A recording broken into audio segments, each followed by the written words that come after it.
जनूबी कश्मीर के कुलगाम में सिक्योरिटी फोर्सेस का ऑपरेशन जारी है। कई दहशतगर्दों के घिरे होने का अंदेशा बताया जा रहा है। सिक्योरिटी फोर्सेस ने अब तक 4 दहशतगर्दों को मार गिराया है।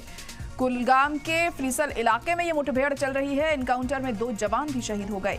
कुलगाम के चिंगाम इलाके में ऑपरेशन लगातार जारी है। तो कल से ही ये सर्च ऑपरेशन चल रहा है यहाँ पर, और अहम कामयाबी भी यहाँ पर सिक्योरिटी फोर्सेस के हाथ लगी है। 4 दहशतगर्दों को मार गिराया गया है यहाँ पर, लेकिन इसमें 2 जवान भी शहीद हो गए हैं। तो अभी भी ये ऑपरेशन जारी है। मुठभेड़ यहाँ पर हो रही है, एनकाउंटर किया जा रहा है। जो दहशतगर्द छुपे हुए हैं वहाँ पर उन्हें ढूंढने की कोशिश हो रही है, ताकि इन लोगों को भी पकड़ा जा सके और इन्हें भी मार गिराया जा सके। तो दहशतगर्दों को ढूंढने में कोई कसर यहाँ पर नहीं छोड़ी जा रही है। तमाम हाईटेक तकनीकों का इस्तेमाल हो रहा है फोर्सेस के जरिए। तो कुलगाम में ये एनकाउंटर कल से ही चल रहा है। हालांकि अहम कामयाबी जरूर लगी है फोर्सेस के हाथ, और 4 आतंकियों को मार गिराया गया है और 2 जवान इसमें शहीद हो गए हैं। तो जम्मू कश्मीर में हम देख रहे हैं कि लगातार जो सिक्योरिटी है उसे बढ़ाने के लिए अहम कदम उठाए जा रहे हैं। तमाम मीटिंग्स भी इस दौरान हुई और दहशतगर्दों पर लगाम लगाने के लिए ये कार्रवाई लगातार जारी है।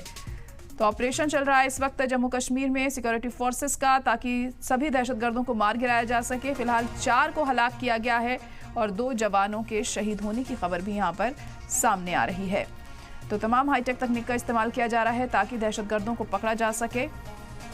तो जनूबी कश्मीर के कुलगाम में सिक्योरिटी फोर्सेस का ये ऑपरेशन जारी है। कई दहशतगर्दों के वहां पर घिरे होने की खबर सामने आ रही है। सिक्योरिटी फोर्सेस ने अब तक 4 दहशतगर्दों को हलाक कर दिया है। कुलगाम के फ्रीसल इलाके में ये मुठभेड़ चल रही है। यहाँ पर जो एरिया है वहाँ से लोगों को भी हटाया गया है। जो रिहायशी इलाका था वहाँ से उसे खाली करवाया गया है, ताकि इस एनकाउंटर के दौरान किसी को कोई नुकसान ना हो। इसका भी खास ख्याल यहाँ पर रखा जा रहा है। चप्पे चप्पे पर जवानों की तैनाती की गई है, ताकि दहशतगर्द कहीं पर भी भागने में कामयाब ना हो सकें। तो दहशतगर्दों को ढूंढने की जो कवायद है वो जारी है, ऑपरेशन जारी है, सर्च ऑपरेशन भी चल रहा है। मुठभेड़ यहाँ पर हो रही है। कल से ही ये एनकाउंटर मैं आपको बता दें कि 2 जवान भी शहीद हो गए और 4 दहशतगर्द मारे गए।